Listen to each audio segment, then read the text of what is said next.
Good morning. Ayin Beis, volume 3. We are on page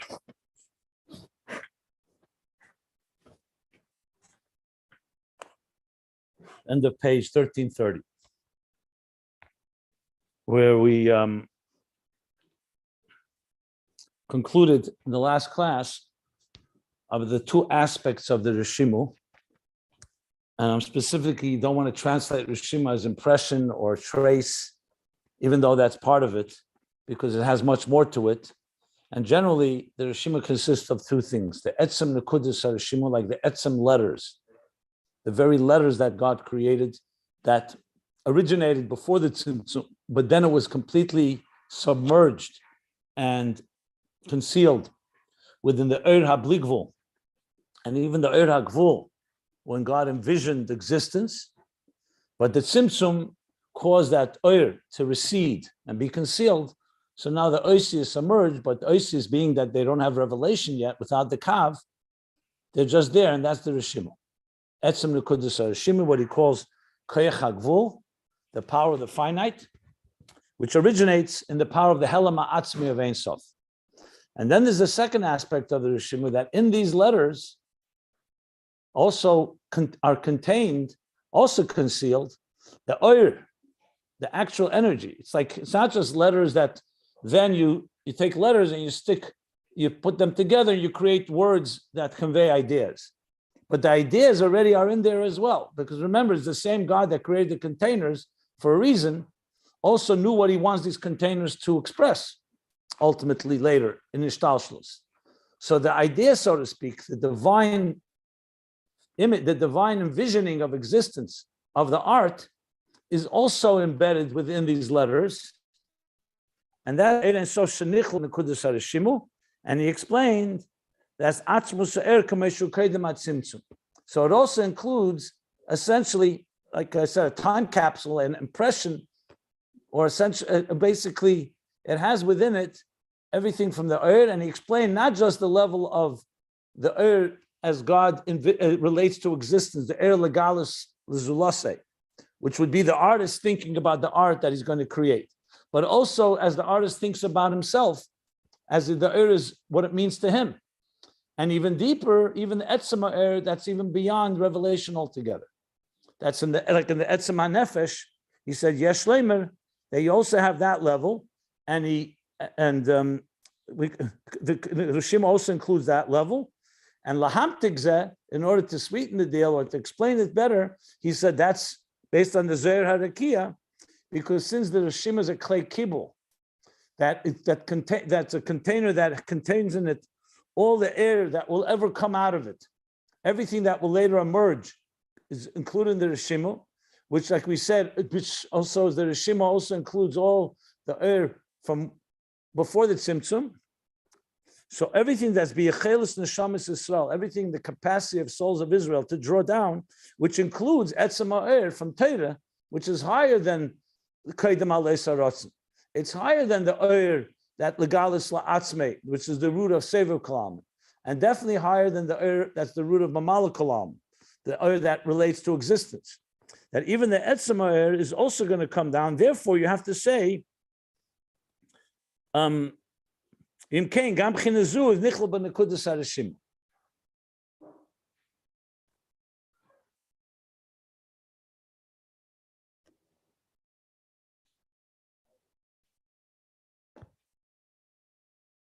So essentially, he's saying here that the Rishima includes all the levels before the Tzimtzum, but based on the Zohar Harakia, it also includes everything that will ever emerge through Avodah, are also channeled through the Rishima, and as such, the Rishima, therefore, behechrich shebetchila kol nimtzu kol ba,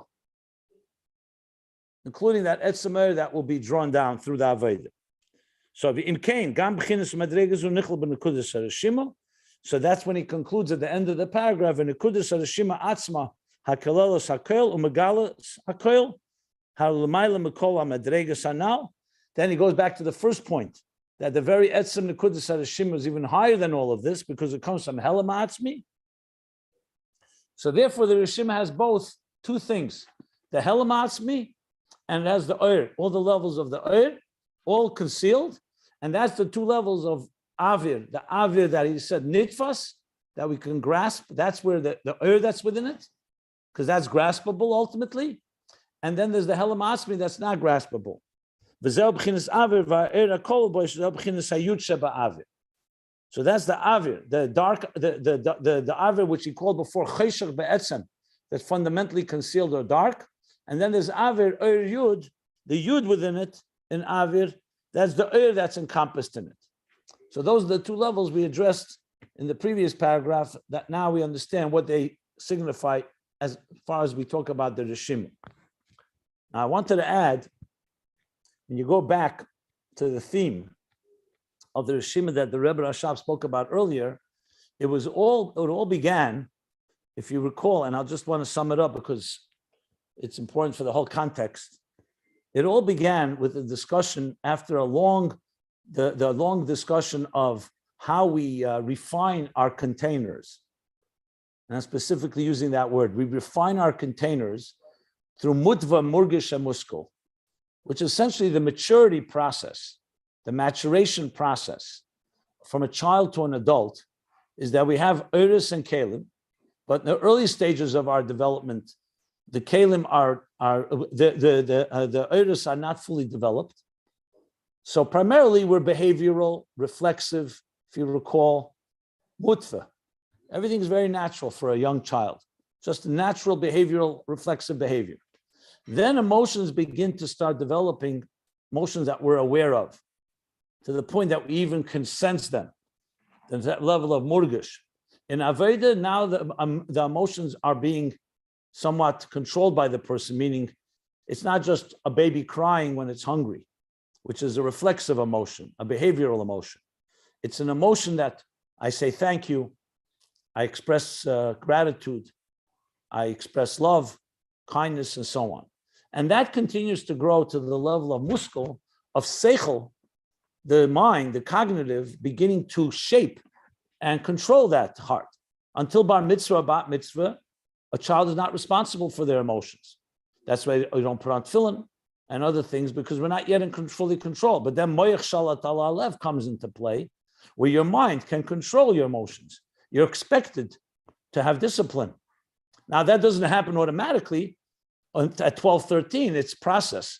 But we learn that length, that process. So it's in general these stages. And then that continues to grow. If you recall, we moved to the level of cognitive where the yichud, abba ve'ima tatoyin, that first bina, then chochma, bina revetzes ala frechim, how bina protects and hovers over its chicks, over the emotions, until the emotions catapult bina shalach to shalach ha'sa'im.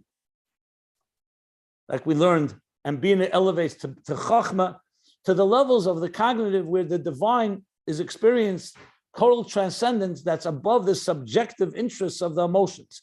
In earlier stages of Aveda, the mind is telling the emotions, it's good for you because God gave you life and God gives you sustenance. But then you start experiencing the divine that's higher than relating to our existence and our survival. In some ways, and using the language that we're talking now, we're not just relating from the art to the artist, what he's doing for us, but we're trying to understand the artist on his own terms, which means higher levels of Oyer, all the way to Oyer legalis la'atzmei, the Oyer as he relates to himself, not to us, all the way even to the highest levels of Etzem Oyer. And that's when the Chochma and Bina join together and the Midas elevate to the fullest maturity, what's called Mutva Murgish Muskel, that the Midas themselves become cognitive, that everything is now absorbed by gazing at the Metzach, at the forehead of Atik, Arich, and Atik, and the 370 energies, as we learned at length, which now the person is completely absorbed, not just b'chol avavcha, b'chol nafshecha, which is still my heart, my emotions, b'chol nafshecha, which means all my faculties, but also b'chol meidecha. And not just b'chol meidecha bina, but b'chol meidecha mesiras nefesh, where you're ready to give your life for God. And your whole being is consumed by that mesiras nefesh. So what's happened is that the Oris and the Kalim of the human being have become so refined that they can draw down the highest levels of Oir, even Etzem Oir, which is through Mesiras Nefesh. And if you remember, that was the language, Oir Chodash, a new energy. There's energy that was there and you reveal it. But you're able to draw down new energy. That's through Yichud Abba Ve'ime Eloyin, a higher level of Yichud, of Chochma and Bina that reaches all the way into Arich and Atik, which essentially, like you explained, all the way to the highest levels of Etzem Ha'er before the Tzimtzum. However, then comes one more step, the transformation of Kalim to Er. This is still the Kalim are drawing down the Er. Then there's the final step, which is really achieved through Mesiras Nefesh, and even deeper through Tshuva, whereas there's Deinas Naslei Kazachis, where we can transform the very Kalim to Er. That's when he began to speak about this topic of the Rishimu, because he asked the question, he went back to the whole idea of Gan Eden. What is the difference between Gan Eden and the future? The schar we get in Gan Eden, he says, ultimately it's the Giluyim, but it's not the full transformation of the world. Then in Gan Eden itself, Yizbu Atzei Yar, that we sate the trees of the forest. That's even more la'avdel l'shama, the avodah of a person, more than the giluyim of Gan Eden themselves. But then there's ultimately la'asid love in the future, and schar mitzvah b'hai al maleka. We don't have that full schar today, except in a few mitzvahs, as he explained, where there's the full transformation that the body itself will be transformed and it will feed the soul. So then he asked the question, where does mitzvahs have that power? And he answered, because mitzvahs are kalim, and kalim are higher than oir. So there's the kalim drawing down the energy, and there's the kalim being transformed into energy. And that's where he began this introducing the idea of transformation. That led us into the discussion of Havaya Chata Meriva, which goes back to the idea of God shattering. The enemies being shattered by Havaya Chatu, Meriva of the enemies are being shattered. But then shattering isn't enough. We need to transform. And that's where he said, what was the expression? Before that was first expression is before V'yom Kerem Mashiach is V'yiten Oiz Lamalkoi. V'yiten Oiz Lamalkoi, which was bringing into Malchus the levels of Zah and the higher Giluyim, but it's still not transformation. V'yom Kerem Mashiach, Keren, if you remember, was the corner, the interface between the lowest and the highest. And that's the ultimate transformation. That's where the concept of Rishimu came into play, because the Rishimu is the Kalim, the root of the Kalim, which is rooted in the Helam Ha'atzmi. So what you see from this is that the full fusion and the full total transformation happens, not just that the Kalim reach their source. First, you need the Kalim to be containers for the Oir. If your physical being and your animal soul is not a container for godliness, you're not reaching any Helam Ha'atzmi. First, you have to simply train a person and they grow, mutva, murgish, muskul, and the giluyim, we become kalim for the giluyim. We draw down more higher and higher energy all the way to the metzach, the forehead, the etzem, ha'oir, of Atik, of Arich and Atik. But then comes the next step, that the kalim themselves are being transformed, einoid, which is essentially what is the whole volume 3 that he began. Not just Havayu Elikim, that the Tzimtzum is not concealing but revealing the divine, but the Tzimtzum itself and the Rishimu itself are revealing the divine power of Helam Ha'atzmi. But it's not just Helam Ha'atzmi. We want both. We want the Etzem Begili. We want the Helam Ha'atzmi should also be expressed on our terms that we can relate to it. Helam Ha'atzmi on its own is completely beyond revelation. So that's the flow of everything we've learning in the last few hundred pages from the beginning of volume 3. I just wanted to put it into that context. And now he's tying it up, obviously, and talking about the Rishimu, but now we see that the Rishimu has both the Helam Ha'atzmi in it, and it has the Etzem Ha'er and all the levels of Oir, based on what we just learned in this last section in Ayin Beis. So I hope that helps context. If you go back and learn it, I think you'll appreciate it even more. But that's really what we're coming together to bring both of those dimensions. Because it's easy to say, you know what, once you have Helam Ha'atzmi, why do you need all the Giluyim of Gan Eden and Yizbu Atziyar and all these elevations? Because you can't get there. Like I said, you can't have a student that's going to appreciate after 40 years his teacher's brilliance if he doesn't go through the stages, earlier stages of trying to just understand Aleph Beis, Ben Chamesh Lemikra, Ben Eser Lemishnah, Ben Chamesh Eser Legemara. You have to grow in that, and then you can come to that level and even higher, that the Kelim themselves are going to reveal the divine. But it all comes through these type of stages. So it's essentially the interplay between Gilui and Etzem, Oyer and Keli, Helam Atzmi and Etzem Oyer, and all the levels of Oyer. All of this comes together in this, what shall we say, this eloquent dance, and the word I want is harmony. Okay. Now, if anybody has any questions, I'm happy to, I'm happy to take questions, and then we'll continue. Go ahead. Is the Helam Atzmi Hu Ushmoi Bilvad? The Shmoi is the Helam. I thought you were going to ask me if the Helam Atzmi is higher than the Oyer Atzmi. That's when he said that. Hu Shmoi, based on this page, he said Hu V'Shmoi was the Etzem Oyer. So I don't think he.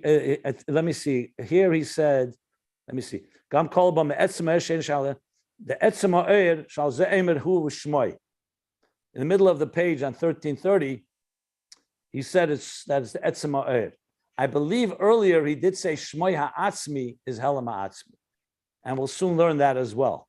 So I think in Shmoi there's several levels, but Shmoi itself sounds like Etzem Ha'oyer. That's L'mayla Ma'oyer La'atzmi. You see the line? Look at the line that begins V'nizbar le'el the Etzem Ha'oyer shal ze'emrim hu Shmoi. See that? On Aleph Shin Lamed. Yeah, but almost halfway down. Right. But then he said here clearly Shmoi. Here clearly Shmoi is Etzem Ha'oyer. But if I recall correctly, especially, let me see. Let me just go back to Reish Ayin Aleph is a very important page. So there, on Reish Ayin Aleph, let me just see. Reish Ayin, sorry. No. Wait a second. 1 second. I'm getting confused here. 1 second. 1 second. 1 second. Where is it? Oh, here we are. I recall that, let me see.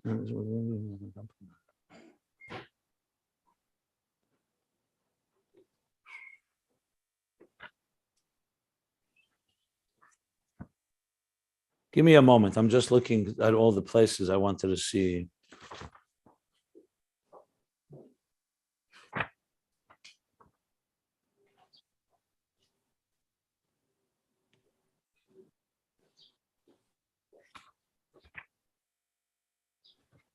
Yeah, the bottom of page Reis Samach Tes, he says that Etzem Nekudas Shadashimu Yeshlemishim B'chinas Etzem Ha'er Mamish B'chinas Helam Ha'er Shalamayla Gam B'chinas Primis Ha'er Vu B'chinas Hu Shalamayla B'chinas Shmoi. And then he says that the Helam Ha'atzmi, I'm almost sure, let me see. The Shar B'chinas Helam Ha'atzmi B'chinas Shmoi HaKol B'atzmusei Mamish. So there's different aspects to Shmoi itself, but here for sure on this page 1330 he said he's going to speak about Shmoi, I think, in the next page too. Okay, any other questions before I continue?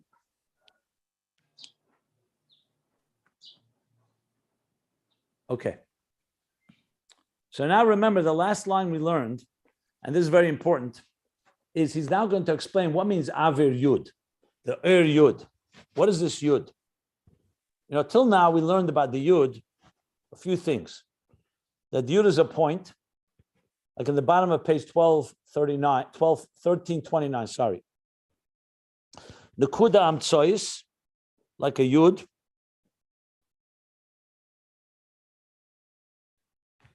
It's like the Dugmas Keli. I'm just looking at the exact language. I want to see the exact words he used. We learned the Rebbe's Ha'ara in Ranat, in the Cholzu, that the Yud is the Hey Achrena, is the Yud of the Sag, that he says the Nekudas Yud, which makes the Avir. Avir is Av Er Yud. And then he said, "Hine avir oir yud oir hakol ba'avir." What exactly does this yud symbolize? That's what he's going to address now. Because the last line we learned was Zeh b'chinas avir va'oir kol b'ay. Shezeh b'chinas hayud sheba'avir. So what's this yud? That's the what he's going to be concerned with in the next paragraph. You ready to go? And then he's going to come back and explain it again, the Rishimu, all the different aspects. V'hine. So 2 pages from the bottom of page 1330. The pages can be found at ayinbeis.com. He says now like this. V'hine, Yud. This follows the line before that says that Yud sheba'avir. Yud ub'chinas Chochma kaneda. Yud is known, that's the level of Chochma. Just to elaborate a bit, Yud K Vav K. So the Yud is the Nekudas HaChochma. Chochma is always a spark of an idea. Bina is the Hey Rishena, the first Hey in Yud K Vav K. Vav is the Midas, Zah. It's Amshacha, like a line. Hey is expansion, like Bina expands on the point of Yud. Then comes the Vav that extends it and draws it down, which is Chesed, Gvura, Teferes, Netzach, Hod, Yesod. And Malchus is the Hey Achrena, the last Hey, which again is expansive. That receives, and Mekabel, it receives from Zah. So the Yud is Chochma. K'nei de b'hayud d'shem Havaya, as it's known in the discussion around the Yud of the name Havaya, Yud Kei Vav Kei. So essentially what he's saying is Avir is Oir Chochma, Oir Yud. V'ima Yos, the klal is b'chinas HaChochma hi Ois Yud, Hameir al HaTzimtzum. And even though, the reason for this is because Chochma generally is Ois Yud, which indicates on Tzimtzum, on concealment. That's why it's only a spark, it's only a point. V'hu, this is a long imayes. He's going to say Mekol Mokim on page 1331. I'll show you the end of the phrase. So now he's elaborating. So even though Chochma, the reason it's a Yud is a Tzimtzum, V'hu, and that means, and that is due to the fact, the liyis hamshachas Erein Sof b'esses sfiras datzilus, being that the transmission of Erein Sof, of the infinite light, divine light, in the 10 spheres of Atzilus, she'enon be'erech, they add on the bottom, be'erech, they're not commensurate, l'gabe Erein Sof. The lav mikol inun midas klal. The lav mikol inun midas klal. Ein Sof is not defined by any definitions. He's not defined by any midas. I'm on top of page 1331. So when you say that from Erein Sof came 10 spheres, how is that possible? The answer is through a tzimtzum. The tzimtzum of the Yud of Chochma. Chochma is the first of the 10 spheres. It's the bridge, like we say, Chochma ma'ayin timotza. Chochma is the bridge between Keser and between higher levels of Ein Sof into the 10 spheres. Because the spheres, the Gabe Ein Sof, are not Einan Be'erech. So Behechlech sheyi ayedei tzimtzum. That's why it compels us to say that for that transmission to go from infinite to the finite 10 spheres, there has to be a tzimtzum dafke, a dafke tzimtzum. Valkein b'chinas ha'chochma she reishis hagilu d'ishtalshus, and therefore chochma, which is the reishis, the first opening, the beginning of the gilu of consciousness, because before chochma we have super consciousness. The reishis gilu d'ishtalshus hira muza be'es yud. That's why chochma is hinted to and symbolized by the letter yud, laheres, to indicate sham shochi ayidei tzimtzum, to indicate that this transmission is coming in a very concentrated point, very concentrated point called the Yud. Additionally, it comes to indicate so besides the actual tzimtzum, that the Chochma, the energy, is diminished, in a way, in a manner that it could be revealed in Bina. In other words, 2 points here. One is the very tzimtzum to bring it from Ein Sof into the world of Gvul, into the world of spheres. And the second is that it should be able to be received by the student or the recipient called Bina. V'hu inyan is all explaining the imayes. This is why it's a Yud. What is the inyan of this? La'olam yishna A person should always teach his student in summary, briefly.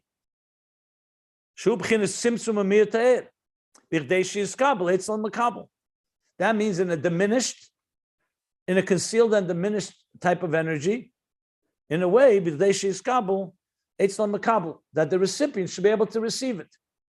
So a person should always teach a student in sum, shouldn't elaborate more than necessary, because that could overwhelm. So the derech tzara indicates the yud is an indicator of that. It's like a summary. It's in sum. It's a summation, a synopsis in short form. Like he writes in Biuri Hazer, Pasha Achrei. So Biuri Hazer always refers to the Mittler Rebbe, who compiled all the Maimorim that the Rebbe Rashab, that the Alter Rebbe said Friday nights. He would say Maimorim on Zoyar of that week. So it's compiled in a sefer called Biuri Hazer, Pasha Achrei. Al Maimer Hazer Heviu Alai Kapora. So there's a Maimer there that talks about basically Rosh Chodesh, that God says, bring for me an atonement for diminishing the moon. So there he talks about diminishment, Tzimtzum, and what does he say there? This idea that for Chochma to go to Bina, you need Yud. You need it to be brief in order to be received. He tells us to delve earlier into the Maimah Chukas HaTeira, the first Chukas HaTeira, that goes all the way back to the beginning of Ayin Beis, page 42. Yeah. So this is all Imayes. Remember, let's go back to the beginning of the paragraph on the bottom of last page. He says that what? It's known Chochma is the Yud of Havaya. And even though that indicates it's Tzimtzum, in other words, it's diminishment, nevertheless, now he's going to conclude. Mikol Mokim, this is the end of the phrase. That's why I'm singing it in this tune.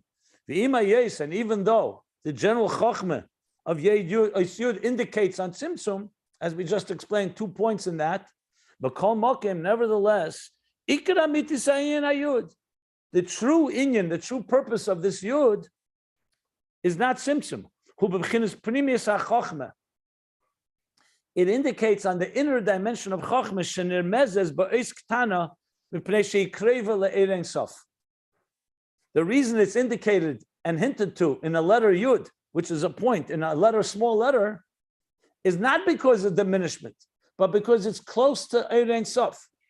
The first point he made was that it's the reason it's a Yud to indicate its diminishment, that it's so small in order to draw the energy down to lower levels, from the Ein Sof to the spheres, and from Chochma to Bina, to the recipient, so it's B'kterech Tzorah.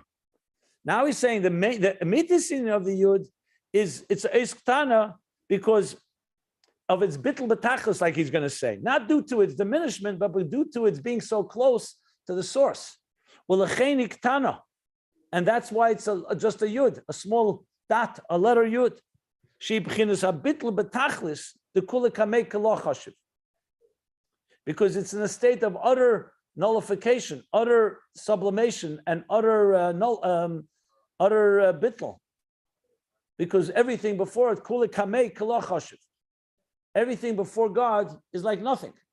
So that's why it's indicated in the letter Yud to indicate its utter bittul. So you have the Yud can indicate Tzimtzum, concealment, but here he's saying that Amitis Inyan is to indicate its closeness to the source, and that's why it doesn't have any substance. Because when something stands close to the source, it senses I'm nothing compared to the source. That's a very different message than saying I'm nothing because I'm diminishing the in order to give it to the Makabel. So he's not negating that the Yud indicates Tzimtzum too. He's just saying the Ikar Amitis in Yud is indicating on the higher capacity, the Primis HaChacham. Very interesting. Wow. Yeah, I've never seen it said quite this way. It's almost opposite. It's almost the opposite meaning. It's amazing. It's not opposite. It's two different functions. And now he's going to give an example. Like the stars. Shenirim ktanim b'yeser. The stars appear to us very small. So you could look at it because they're very distant from us. But he's going to explain they appear to us small Mipnei Shem Berekia Hashmini V'Krevim Yeser. Because they're very much in the Rekia Hashmini, in the seventh heaven, in the eighth heaven, and they're very close to their source. So so usually we think of something small, it's simply because it's so far away from us, so it's very small. He's saying the smallness actually teaches us something. It teaches us the bittul of the kechavim because they're very close to the highest source, that higher than other, higher than the sun and other things and other luminaries or cosmic entities. That's not the pshat. Normally, it's nirim ktanim. We could understand on chochma, not kechavim. Well, he says, I just explained that usually you think small because they're distant, and he's saying small. Why they look small? Why did the Eibishter make that for us they are small looking? To teach us that they're standing very close to that high level. It's a remes. So I didn't say that's why they appear small. You know, there's a expression. We say the moon. When we say the moon is a full moon, a quarter moon, a new moon. So the obvious question is: the moon is never new and never full, and never. There are no cycles. The moon is always full. If you were able to travel with the moon is always fully reflecting the sun. So the question is, why then do we call it phases of the moon? So the Rebbe explains, because it says in the pasuk, "L'hoyer ala oretz." The moon's purpose is to radiate on earth. The Torah is not talking about the moon itself. The moon always has a full moon when it's facing the sun. The question is that angle reaching the earth? And since the whole purpose of the moon is to radiate the earth, we only call it a full moon when it's the earth sees it full. So it's only in our appearance. You see, from that whole halachas, entire halachas are based on this only appearance. It's not the reality, because the moon is always full. There's no such thing as really a new moon, purely from the moon's point of view. The moon is always reflecting the sun. So, but from the point of view of us, we can have a new moon because we don't see any light because the angle is such. So in other words, there's an element of how it appears to us also teaches us things. So the appearance of the stars, yes, technically is because they're distant, not because they're small. The stars are not small. The stars are actually quite large. We know that. But they appear to us small, so they're teaching us a lesson. The lesson of something that's very high level that appears small because of that. That's what he's saying here. I'm just explaining why appearance makes a difference. Ukamai Kain, and so too, Klei HaChochma, the container of Chochma. He talked about Pnimis HaChochma. He bebchinas Bittul Betachlis. The container of Chochma is also Utterl Bittul, completely nullified, doesn't have very little substance. Al Kain bebchinas Yud. That's why it's the level of Yud. So now he spoke about Chochma as Tzimtzum the Yud. He's talking about Pnimis HaChochma as Bittul. And also the Klei HaChochma is also Bittul Betachlis. That's why Chochma is only a spark of an idea. The idea is the main power and it has very few words. Bina, on the other hand, is a very expansive Keli and Kelim. So it's a Hey, it's not a Yud. But Chochma is just a Keli, is very little, just a flash of an idea that barely has something to hold on to because of its Bittul. So there's the reason for Tzimtzum. That's the first element in it. But now he's talking about the bittul of it, the deep bittul. He's going to elaborate more on this. I just want to stop if anybody wants to ask anything now. Now, where he's going with this, we'll find out. He's going to ultimately bring it back to Avir Yud. Yeah. This Okay, is so let's continue. this is the shame that he was just talking about before. The shame. Sorry? This Yud came up to the shame, the name of that he was talking about. Where did he talk about the name? He just said it's the Yud of Shem Havaya. You mean that? Oh yeah, he said at that point he didn't say Havaya. He just said that we know this from the Yud of Shem Havaya. He's not talking about Havaya here now. He's talking about the Yud. He just say we know the Yud is Chochma from the discussions around Shem Havaya, Yud Kei Vav Kei. But he's not. This not. he's not leading here to discuss Havai. He's just explaining the Yud of Chochma here. He wants to explain the Yud of Avir, Yud. What does the Yud indicate? Just by way of background, the Yud is also the Nikudas Harishima. Is that fair to Not say? necessarily. We'll see. We'll find out. I don't know. I don't know if he's going there right now. We do know that the Yud is Nikudas Harishima from the Rebbe's footnote that we read in Ranat. But here, right now, he's talking about Yud as being the Avir, which is the Rishimu, which is the Avir that has Yud in it. So whether the Yud refers to the Rishimu or the Yud refers to the Yud within the Rishimu, that's what it sounds like to me right now. That's the Yud within the Avir. That was my question. Okay, we'll see. Thank you. He didn't really ever say that the Rishim is a Yud, by the way. The Rebbe says in the note that we read. But here in this mimer, if I recall correctly, he did not say the Rishim. Maybe I'm wrong. I'm just looking now. Did he ever say the Rishim is like Nekudas Hayud? I'll go back and check. The mimer, no. You said in the Rebbe said it, but here in the mimer, I think no. I don't know. Now, at the bottom of page 1329, he said, Nekuda Amtsoyis Ein Sof Shamhoy B'china Sheresh Hadin. He said, Nekuda Amtsoyis. That's what he said. But he didn't say, I'm just looking if he ever said that it's actually the letter Yud. I don't think so. Klei Kibul, Avir or Yud, Era Kol B'Reshimu. So right now, the Yud is the Avir is Yud. We'll see. Let's see where he goes with this. Let's see where he spells out. Okay. In Ranat, he definitely said it was like a letter Yud. I don't know if this is the same Yud that we're talking here, because there he said it was the Hey Achreina, the Yud Achreina of, not the Yud of Chochma, the Yud of there, it's at the end of Sag. That's what he said there. I'm sorry. Yeah. Okay. So now to continue. So the Klei Chochma is also like a Yud. That's why the Keli of Chochma is very negligible. It's very tiny. There's no real container of Chochma, because Chochma is just a flash of an idea and could easily dissipate. But now he goes back and says, the energy of Chochma, not the Keli, he's talking about the Ur, is the Ayin of the Yesh Amiti. Okay, so you may recall at the end of volume 2. By the way, he says it on page 132. He's coming to this point later. Sorry for the spoiler. He says it on the next page. But since we're not there yet, Okay. So anyway, so bottom line is that he's saying, we learned at the end of volume 2 that there, if you remember, there's Yesh, Ayin, Yesh. That the Seder Shtalshalis is structured Yesh Amiti, God, the true reality, Yesh Hanivra, the created reality, and the Ayin Be'emtza is the void in between. The Ayin is usually referred to Ur. Then he said that Ayin breaks into two parts.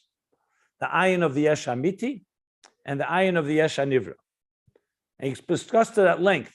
A good 20, 30 pages, I believe, maybe 20 pages was dedicated to that. What that means, those two levels. But essentially in the interface, the Ayin of the Yesh Amiti is the Ur that is manifesting and expressing Yesh Amiti, godliness. And the Ayin of the Yesh Hanivra is the divine energy that is applying to create existence. So we have Yesh, Ayin, Ayin, Yesh. So now he's saying that the Ur of Chochma is the Ayin of the Yesh Amiti. Like he said before, it's close, it's Kreiva Le'erein Sof. So there's the part of Chochma that relates to Bina and faces Bina, like we talked about Pella and Aleph. So Chochma, Chacham Bina, Chacham Bina, that's Chochma is teaching. Aleph Chochma. Aleph Bina, Chochma, Aleph Beis, Aleph Bina. So Chochma is like the teacher of the student called Bina, which is the recipient. But then there's Chochma as it faces its teacher, as it faces its source, and then is the Ayin of the Yesh Amiti. That's how Chochma is receiving from from Kesser and from above. So that's why it's called the Ayin of Yesh Amiti, which explains why it's a Yud. Because the Yud is like Ayin, but in this case, not the Ayin of the Tzimtzum, in order to bring it down to lower levels and diminished in a diminished form, like a teacher that has to teach a student in a summarized form. Here it's Ayin because of its utter nullification in the presence of its teacher.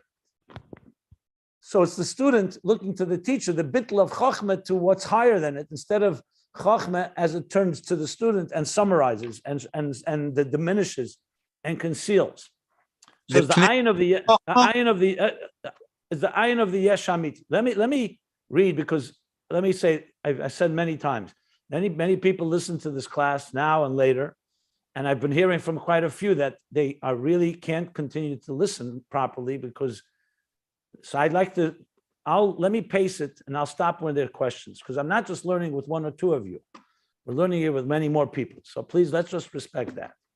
And I'll stop and then take questions. And if you have to ask a question, I'll say what we were always told when we were in class. Write it down on a piece of paper. And when I pause, you'll ask the question. I'm not going to ignore any question. Okay.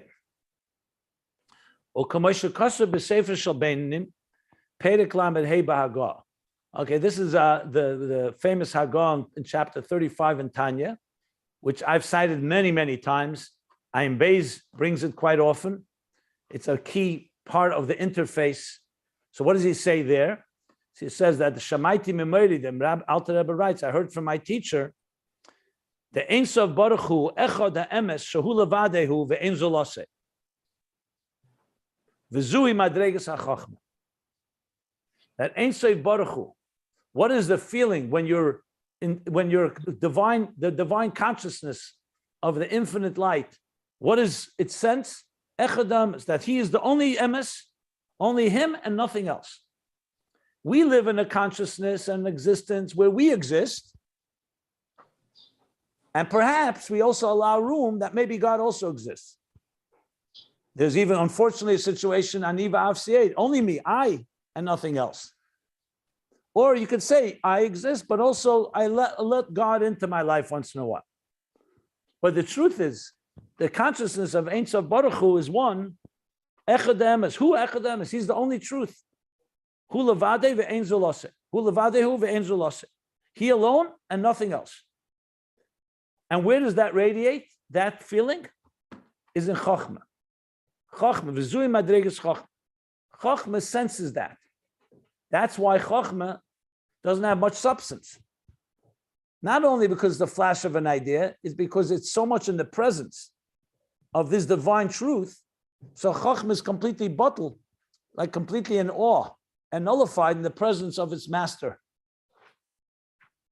That's why a number of times, if you recall, I explained that from Chassidus' point of view, intelligence is not about understanding things. It's about sensing a higher truth.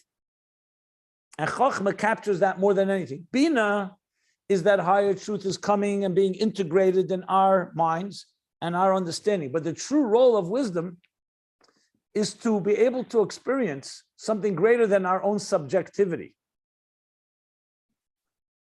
That's very different than smart people who think they're smart. They think they understand things. The true role of Chochma is to be a bridge that allows a subjective human being who's generally controlled by his subjective and impulsive emotions to experience a truth that's greater than your interests and self-interests. That's why the mind can dream, can imagine, can envision. With our minds, we can go a lot farther than we can with our emotions. To experience something, you can only experience something that where you're at. For example, to experience Lifnei Tzimtzum, you can't experience it. You could understand it to some extent. Your mind can imagine what it's like to be a reality where there's nothing but Eir Ein Sof. But nobody lives that way. Like the Rebbe once wrote, edited a sikha that I prepared. The Rebbe wrote, Ein Eid Milvadeh, nothing but God. That we understand it, Avaloi Bahar Goshose. The person doesn't feel it. We understand the concept. It makes total sense. God is the only truth.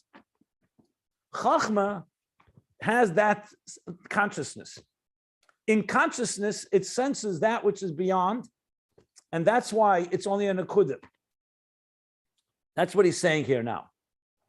So it's the bridge between conscious existence that recognizes itself as an entity and to something that only God is the only true reality.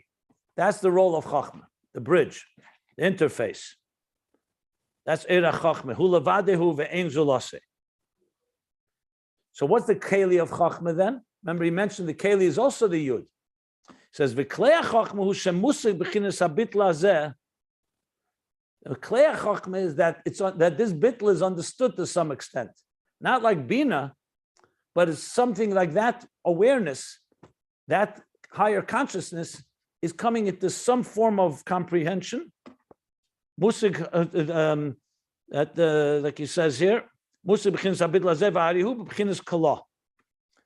it's in a state of kala, like kala choshiv, like it's like nothing compared to that state.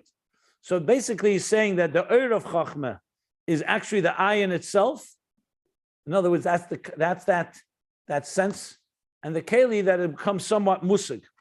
Doesn't explain the details of it. He just says kala. But he does say, is nachamu. He sends us to the Maimer Nachmu. Down below, I see they write that maybe it should say dat siyam b'mishpat. This is back in volume 1, page 565. If I recall there, I think he does talk difference in Ur and Keli of Chochma. Now, I will stop now for questions, but before I do, I want to say the next parentheses, he's going to explain that there's even a higher bittul, because if that's the bittul of Chochma, what's the bittul of Keser? If Chochma ma'ayin to Motzah, the Chochma is ayin. Ma'ayin is like from ayin, as the bittul of Chochma, that it's in this state of bittul. Then what is Keser? Keser should be even higher. He's going to explain that momentarily. But before I go there, here I'll pause if anybody wants to ask anything. What he said before, that the Pnimius of Chochma, the Pnimius of Chochma is including not the oil, but also the Kli of Chochma, right? He didn't say, I didn't see that. No. To me, the Pnimius of Chochma sounds like the Oir HaChochma. He used before the Lashon that I'm telling you, read it inside. He says Primis HaChochma. Then he says Kamoi Kain Klei HaChochma B'chinas Bittul B'tachlis. So I would say the Primis HaChochma is the Primis of the Oir of Chochma. Then there's the Chetzenius of Oir HaChochma. Then there's the Klei HaChochma. That's how I would explain. The reason why I'm asking him, because the Lashon before is that Inyan Hayudu B'chinas Pnimius HaChochma Shenermezes B'ois Ktano. Anyway, but then when you read 3 lines later, he says, U'kamoi Kain, Klei HaChochma, it's very clear that the clay is not the Pnimius of the Oir. You asked me, I know, and I'm answering. I do not think that he means that. It's Nermezes. The Yud hints to all of these levels. The Yud refers to all the levels of Chochma, the Tzimtzum of Chochma, the Pnimius of Chochma, the Klei of Chochma. But he clearly says there's the Klei HaChochma, there's the Eir HaChochma. Anyway, that's my understanding at least. I'm also not clear about that the Klei HaChochma is the Musag Habitul Hazeh. And what is the Eir HaChochma? I just said that he doesn't explain it. I gave the answer. One is the very experience, and one that there's some comprehension of it in the level of Chochma. That's how I would explain it. But I also said that he doesn't give much elaboration. So you can, everybody can develop it as they see fit. My point would be, one is the experience of it, and one is that it comes into some form of musag, which can then be explained to Bina. That's what the Klei of Chochma is usually. The Keli gives it a little substance. The Oir is the pure experience without the substance.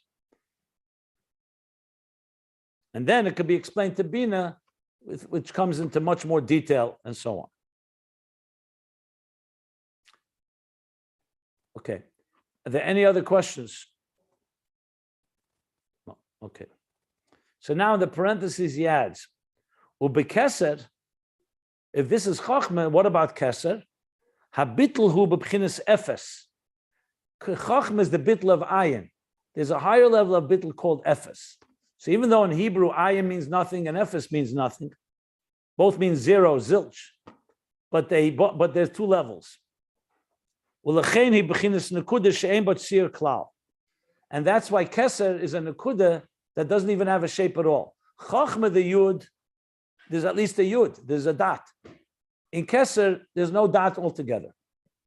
And if you want, you may recall that this was discussed earlier, and I'll tell you what page.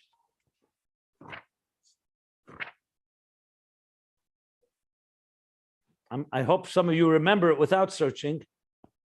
And you see, it's right here, where he talks about the difference between the Yud of Chochma and the Yud of Keser, and Yidrishin v'ani Achlin, all the way in the beginning of volume 3. So he says like this. Let me tell you what page it's on. Page 1213 and 1214. So especially on 1214, you look, he says that Shneim B'chinas Nekuda, Keser Chochma Shneim are Nekuda, Chochma is a nekuda that has a shape, and as a matter of fact, the yud is not just the center point; it also has a top spitz, a top point, and has a lower point. If you look at a yud closely, you'll see it has a dip on top and a dip on the bottom. The tagim. Yeah, I'm mashenkin keser hu nekuda blishum tzir klal. So that's where he says. In other words, in bittul itself, you could have a bittul, there's something there, but it's completely bottled, that's chochma.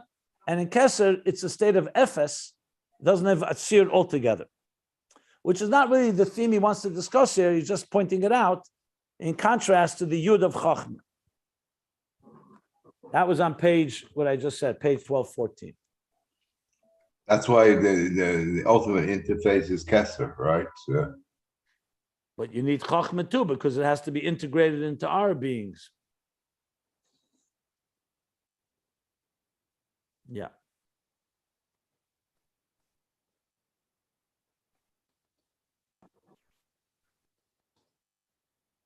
But Kesser is still a level. I think he also discussed it on page 1215 as well, the bottom. Also 1214 and bottom of 1215. And he discusses how Bina afterwards takes the Nekud of Chochma and develops it into colors. Into four, yeah. Not Chochma, it develops it into details. But we see that Kesser, isn't Kesser the co-social Yud in Yud Kei Vav Kei? Sometimes it's referred to that, and sometimes it's considered higher than that even. And we consider it Ratzon and Oneg. So how could it be Ephes if it has those two elements to it? So that's why I suggest read those pages or go back to volume 1. There's plenty of Maimorim that talk about it. I don't want to go into it now because it's not really relevant to our conversation here. Just be aware that level bittul, there are infinite levels of bittul. So just find two levels that you can relate to. One is deeper than the other. So in other Maimorim, he talks about the difference between ayin and ephes. Right now, he's saying it has no shape at all. That's the bottom line. Because it's as if it's a non-entity. Whereas Chochma is an entity that is experiencing this level of bittul. Remember, Chochma is consciousness and Keser is super consciousness. We're not conscious of it. So there's no entity that's conscious. Chochma is conscious, and it's conscious that hu levadei ve'ein zulase, that there's nothing else. Ephes is there's not even consciousness. You're not even aware of it. So remember, we learned even levels of that agili, that's even higher than gili la'atzme. You're not even aware of it. That would be a higher level than when you're aware of it. And then there's a being aware, and it relates to another. These are just some examples of explaining ayin and ephes. I can give you the sources of where to look it up more in detail. Okay? Yeah.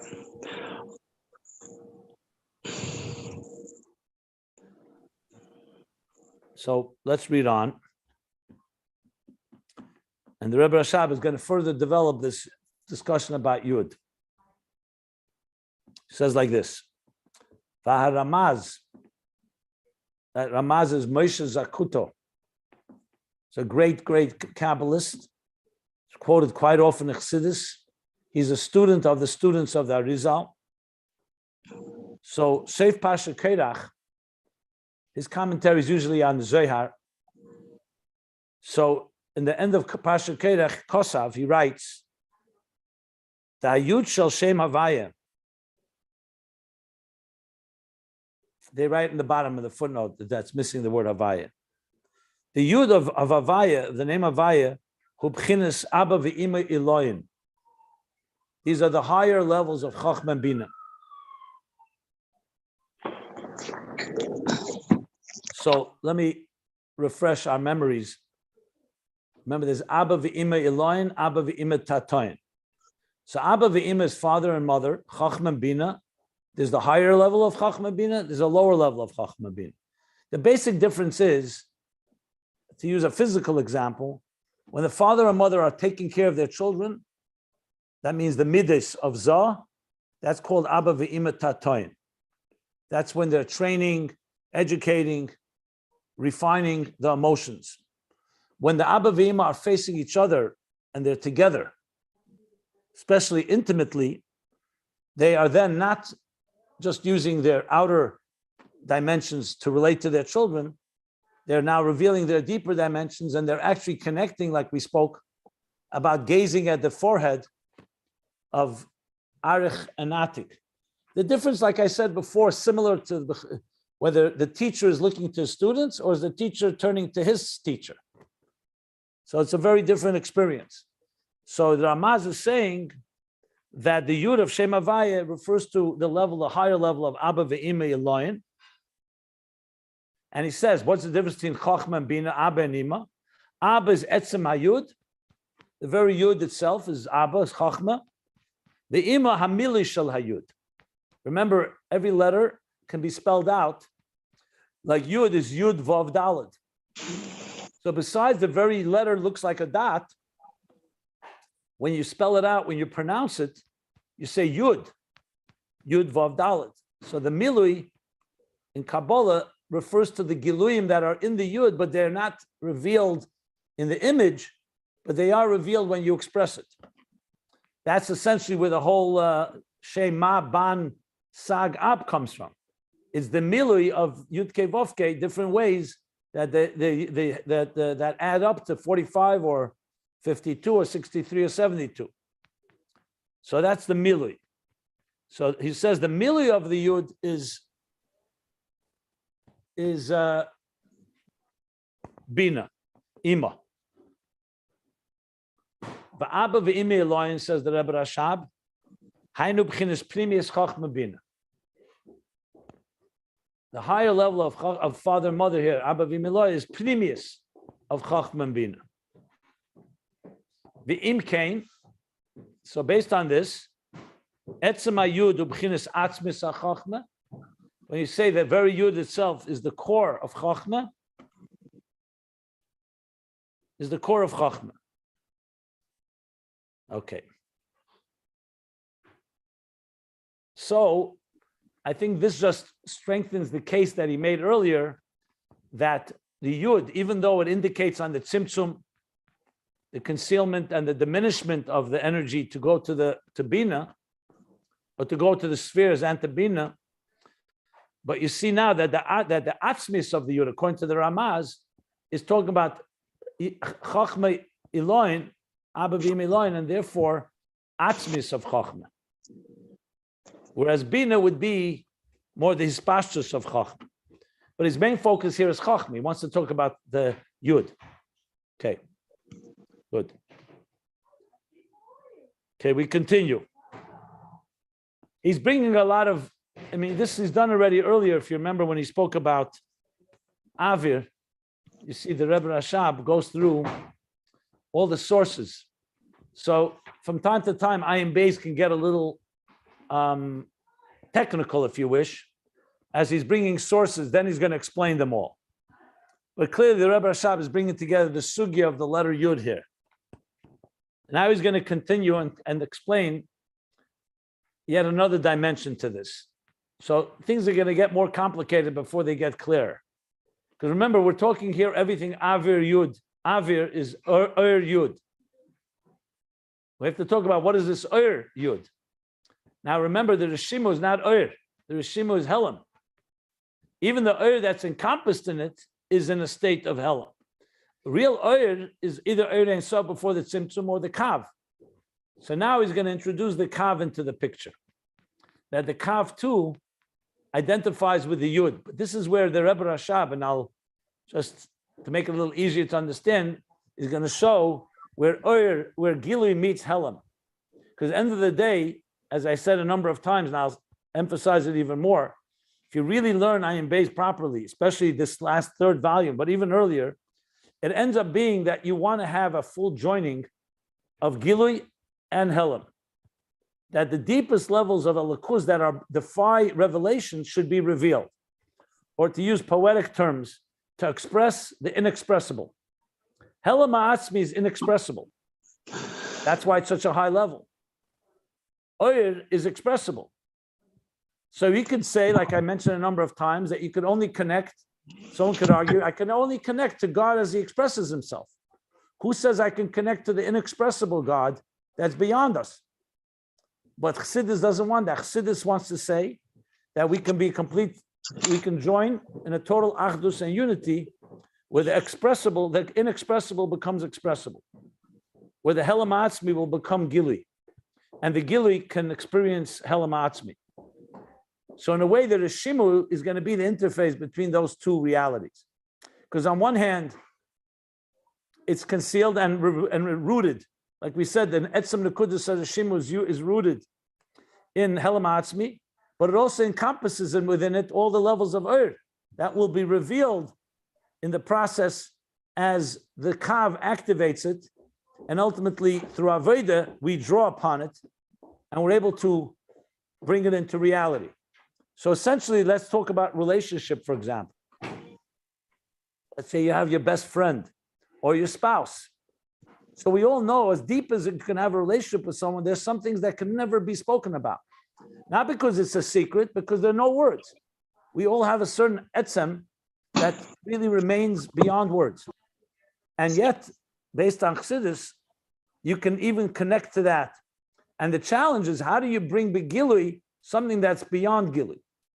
So essentially, really, what he's really coming to leading up to is the bridge between the two. So Chochma is a bridge between the Yud of Chochma, between Chochma and Ein Sof. It's not just a tzimtzum to bring it down to lower levels. It's in order to experience something greater. And now he's going to further explain, elaborate what that means in the context of the Kav. And then he's going to come back to the Rishimu and explain how the Rishima then is Avir that has the second level within the Rishima, that's Yud, the Avir that's Nitfas, that it does have something that you can grasp, even though it's still state of concealment. And bottom line, these are the dynamics that allow us to really create all the bridges necessary between the lowest levels and the highest levels, that the deepest, highest levels that are inexpressible and fundamentally beyond any type of definition and revelation can ultimately become part of our revealed experience, which of course is only possible because Atzmus is beyond both, beyond Helam and beyond Gilui. But the key here is not that Atzmus can do it. That's not a chiddush. That's God can do anything. That's not an innovation. Is that we, mortal creatures who are defined by things called Helam and Gilui, that we could ultimately transform the Tzimtzum, and the post-Tzimtzum reality that could not have existed without the Tzimtzum, we can experience the full experience of a pre-Tzimtzum consciousness, all the way to the highest levels of Helam Ha'atzmi. That's ultimately the objective here. So all this, even though it sounds so technical, is really coming to lead to that. And that's what I wanted to add and make sense of why we're learning all these details. I hope that was helpful.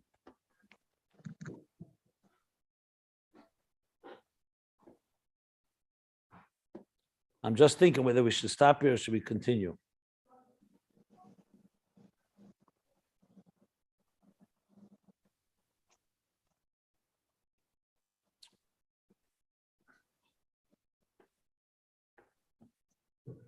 Okay, so he established that Atzmis HaChochma is Yud.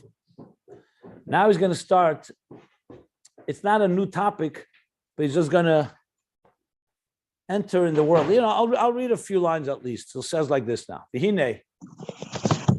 I would probably even make this a new paragraph if I was deciding. Remember, the Rebbe Rashab, all this is one paragraph anyway. It was the publishers that added the breaks. So he says like this, V'hinei Yudua, now it's known. The Bechlolos HaKav, Yesh B'Shem Havaya.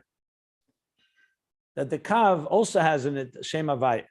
Well, not also, he just says the Kav includes in it the Shem Havaya. V'Yud, and what's the Yud of the Havaya in the Kav? Ubchinas Reishis Gili HaKav is the beginning of the revelation of the Kav.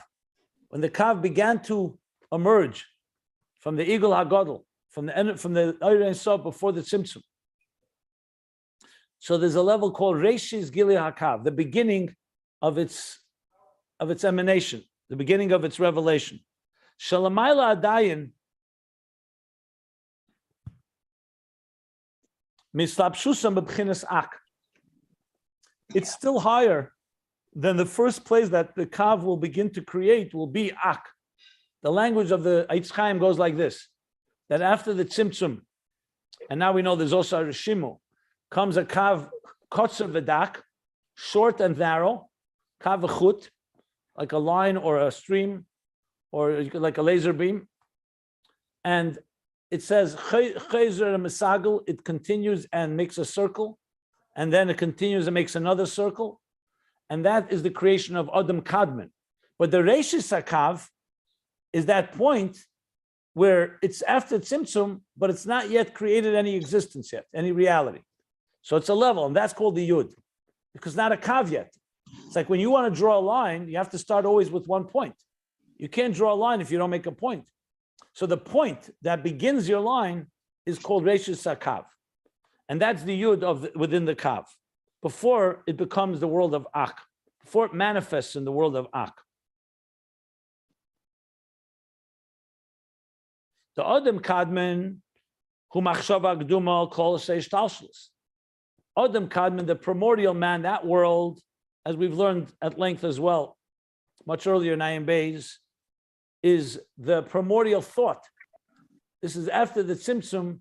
God has a snapshot, like an architect that has a snapshot of the whole existence, of all of existence, is a snapshot in machshava gduma of Ak.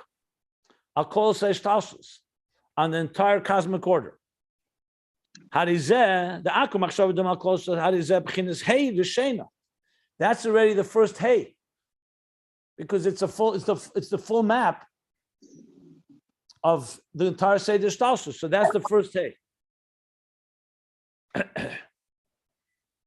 V'reishis HaKav, kodim shemishlabish ba'adam kadmon ba'ak. And the beginning of the Kav, the point, before that primordial thought that has the whole existence in the snapshot, harizeh b'chinas hayud. That's the Yud. That's a dot. That's a point. That's higher than the Hey, which is the vision of the entire existence.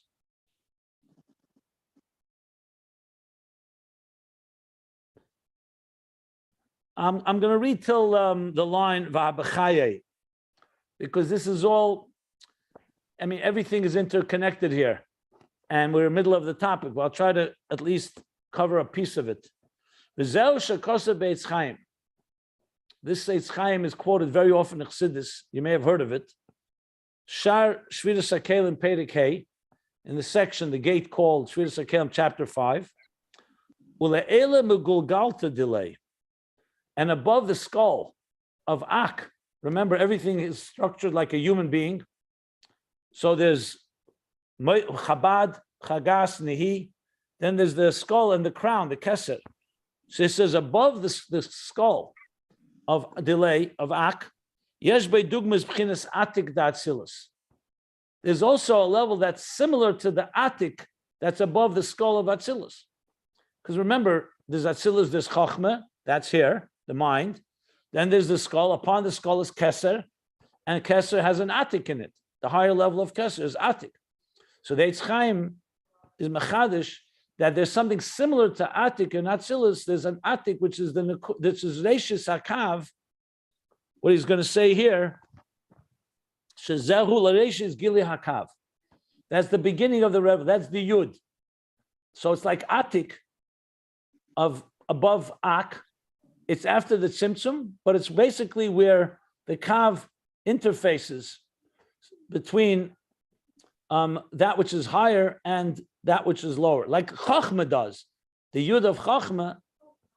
But here he's saying the Yud is the level of Atik, of like Ke'ein, what he calls Kedugmas, Bechinas Atik Datzilus, above the Gulgalta of Ak. Valpimashin is barely ill. And according to what we learned earlier, Dibra Maschel Dirshu. So that is back in volume 1. The Chochmas Tima, he Bechinas Atik Be'etzem Mahusa, that superconscious intelligence, wisdom, is fundamentally the level of Atik.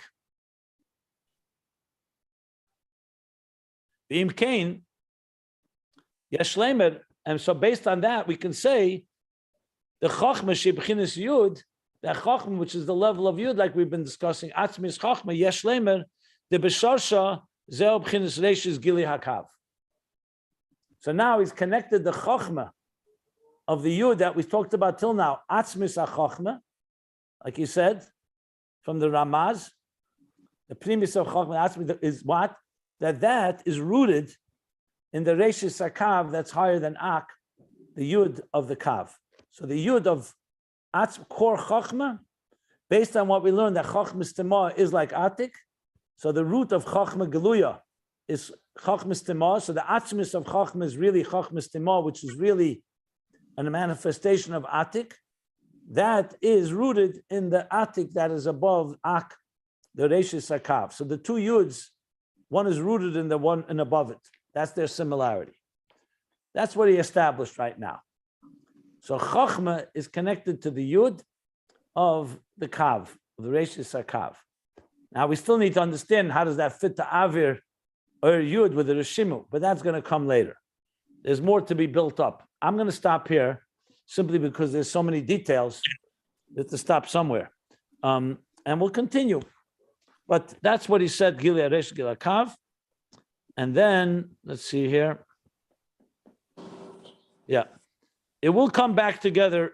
All of this will come back as the Rebbe Rashab builds his case here. So let's be patient. Obviously, you can peek ahead if you really want to understand what's going on. But yeah, I'm going to stop here. Any questions?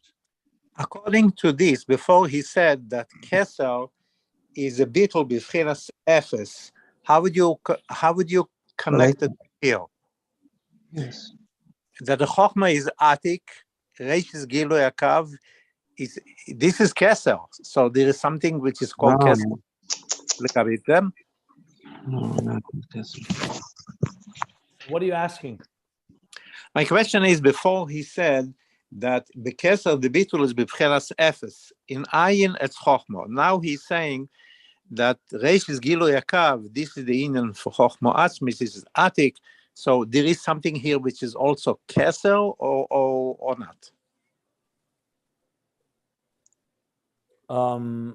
Okay, good question.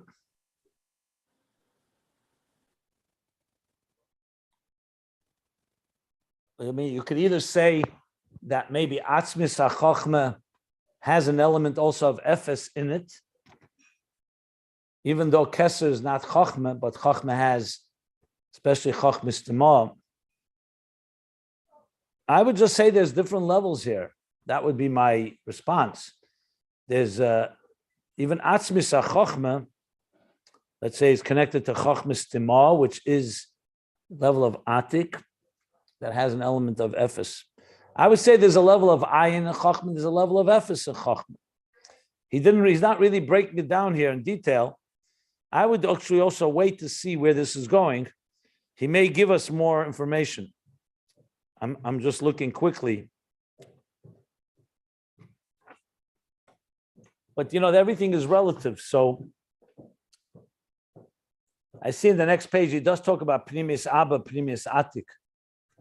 So even without this, what he just said, you could also ask the question, if Pnimis Abba is Pnimis Atik, does Abba have, Pnimis Abba have Ephes, or is it Ayin? And the answer would have to be that there's a level of Chochma that's the Bittul of Ayin, and I'm sure there's a level of Chochma that has an element of Ephes in it, and in Keser, it's full Ephes. Now, we need to explain what that means. It's just technical words that I just said. But we have to explain different levels of Bittul. But that's essential approach I would take to it. But I would wait till he spells it out before we really get to what level of Bittul each of these levels are. Like Chochma on its own, Chochma as its Pnimis Abba or Atzmis Chochma connected to Atik. And then Atik, remember, Pnimis Abba, Pnimis Atik is still not Atik Mamish. That says also in Chassidus, because Pnimis Abba, Pnimis Atik. So it could be there's a bunch of different ways of explaining this Ephes, or different levels, I should say, of Ephes. But I would wait, because right now I'm just saying words. You know, you have to really understand the difference. Ayin and Ephes so far is, I explained before, one is there's still an entity. In other words, Chochma has its siyur. And then there's a level where I'm sure Chochma gets absorbed into Keser and it doesn't have its siyur. So that's what I would say about that.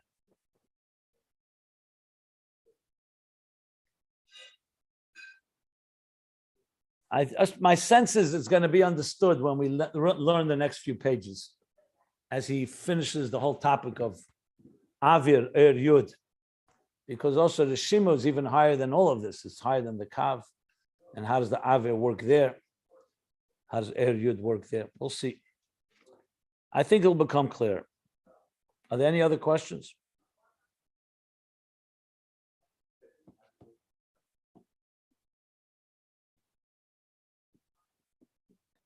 The line that says that the Yud is the rashis of Kav Lifnei, it's before it comes into Ak. So that Yud can't be the same Yud as we were talking about earlier, is it? The Yud that's Chochma, the Bittul Chochma, it's different He level. just said that was this. He said Yesh Leimer. That he just said these words that the Yud of Chochma that we're talking about, Yes, which is Atzmis Chochma, which is connected to Atik, is rooted. Those were his words. Imkein Yesh Leimer the Chochma shebechinas Yud Yesh Leimer the Besharsha, that in its root is the Reshis Hakav. I see. That was exactly what he wanted to say. That the Yud of Chochma we've been learning about, Yesh Leimer, is rooted in the Reshis Hakav that's higher than Ak. Gotcha. Okay, now I understand that.